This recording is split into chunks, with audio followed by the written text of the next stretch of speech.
Let's go ahead then and actually complete the z-test, the test of significance on our cherry tomatoes. Once again, we knew our mean was this here. And we are just wondering if the machine is not doing that correctly, meaning that it's different than that. We don't know for sure if it's smaller or larger, so we're going to say it's not equal to. And we want to know what's the probability of randomly drawing a sample that gave us this result. Once again, our mean of our sample was 222. Our standard deviation we knew we were given initially being 5 grams, and our sample size was 4. So we're going to plug that information in. Your mean is your 222. Your mu is your 227 over your 5 divided by the square root of 4. Now you want to go ahead and simplify the top, simplify the bottom, and then divide the two answers. And you get a z-score of -2. So you want to go ahead and look at table A and find the area underneath your curve to the left of -2. And so when you do that, here's your -2.00. You get a -0.228, and that's what we have over here. But keep in mind, since it's a not equal to, that means we could be in the lower tail or the upper tail, so then you need to go ahead and double that value. It's only when you're dealing with a not equal to that you have to double your p-value. So you double that, and your true actual p-value is 4.56% then. That's really the probability of randomly drawing a sample and getting it to be that different than what you are expecting your machine to be. In other words, we would say that we need to recalibrate our machine to give us a result that would be closer to our 227, because this probability is fairly low, so it was probably not due to chance variation.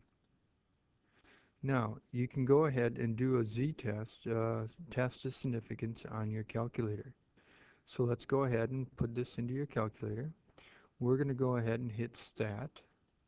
We're going to arrow to the left to Test. We're going to select the first one, which is z-test. We're now going to go ahead and type stuff in. We have our statistics here, our information describing our sample, so you want stats highlighted. If it's not, arrow over and hit enter on it. We're now going to go ahead and type in our mu of 227, our standard deviation of 5, our x bar, which was 222, sample size is 4, our null hypothesis is not equal to, so we'll hit enter on that, and then we're going to go down and calculate. And when I calculate, it gives us this right here. Now this, once again, tells you your z-score just like we did before. Still tells you your sample average and sample size and your null hypothesis that we typed in. And then right here it tells us our p-value. So our p-value is exactly what we came up with before. However, it's carried out a few more decimal places because your calculator gives you a better answer. It does not have to have as many approximations like the back of the book does. So that's how you can do a z-test on your calculator. A little bit later, we'll also be doing a z-interval for your confidence interval on your calculator.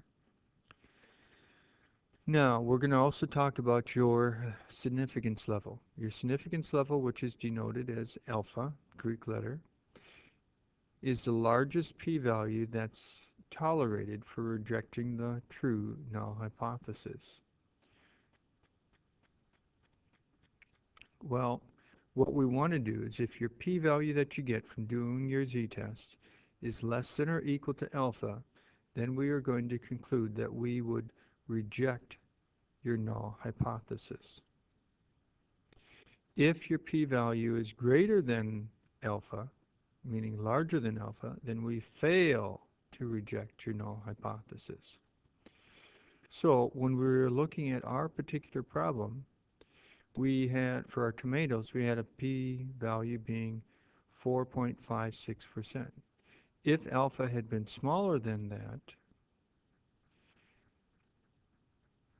no, sorry, if alpha had been set at a 5% level, we would say it would be significant because your p-value, the 4.56, is smaller than your 5%. Whenever your p-value is smaller than your alpha, you would say it's statistically significant and you would reject your null hypothesis. However, if alpha had been set at a 1%, here our p-value of 4.56 is not smaller than this, it's larger than this, so whenever your p-value is larger than alpha, you would say it's not statistically significant and you would fail to reject your null hypothesis. Just as a side note, we either reject the null hypothesis or we fail to reject the null hypothesis. We never accept either one. So, looking at your standard normal curve, if you had a one-tailed test and you were in this area here, you would then reject your null hypothesis. Or if you had a two-tailed test and you were in the really small area, either extreme, you would reject your null hypothesis. Now, your confidence interval really accomplishes something very similar. If we did a 95% confidence interval for this, we would use our Z asterisk looking at table C in the back of your book. 95%, here's your Z asterisk. Tells you if you're beyond that z-score above or below that z-score, the negative. If you're in either one of those regions for your z-score, you would then say you would reject your null hypothesis.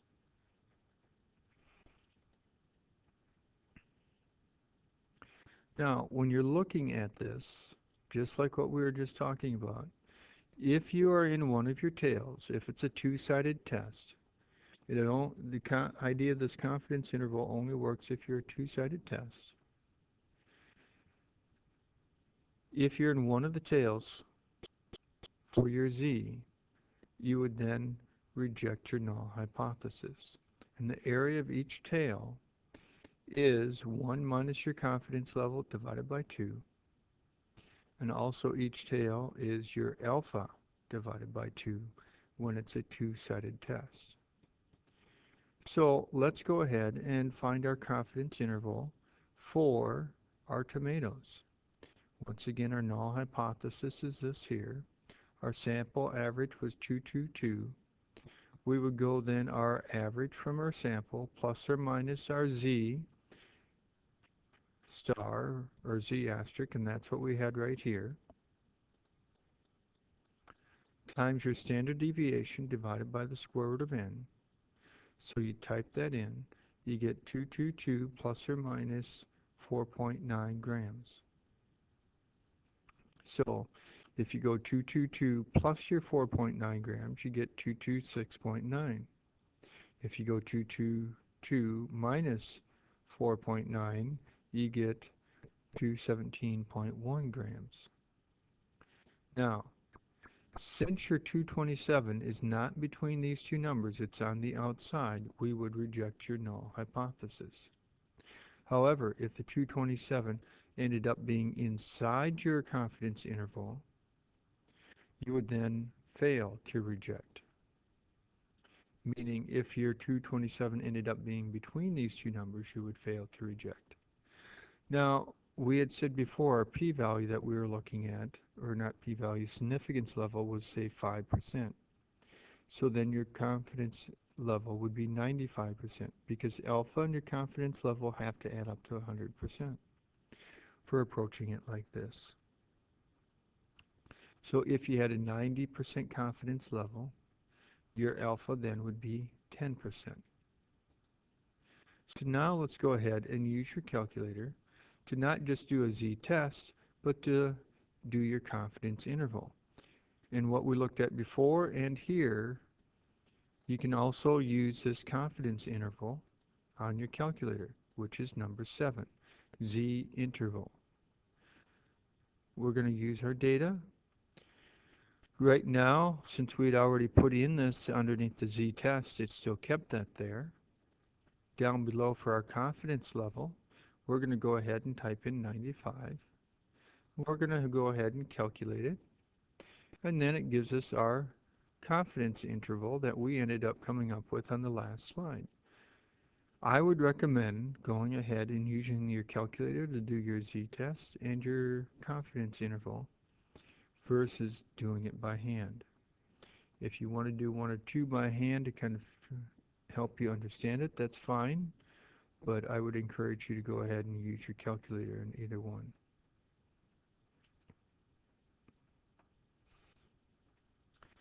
Suppose you had a confidence interval or level, confidence interval at a level of 99%, and it went from 0.84, and our margin of error was 0.0101.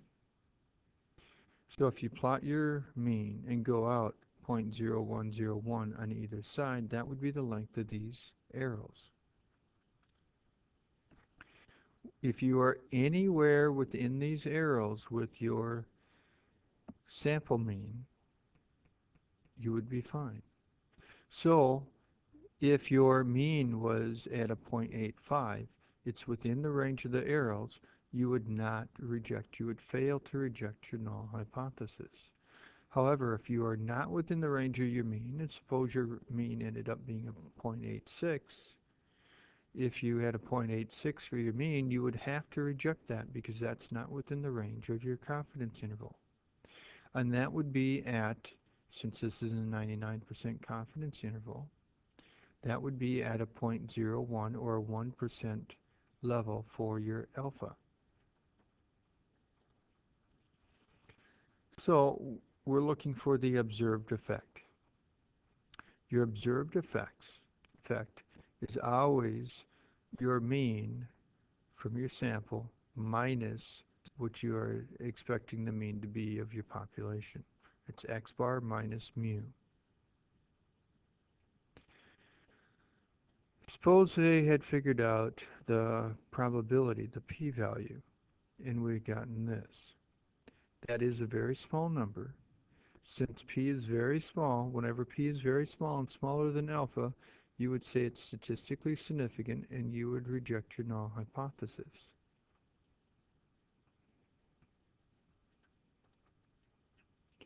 We would say the difference between our observed value and hypothesized value when you have a very small p-value is large.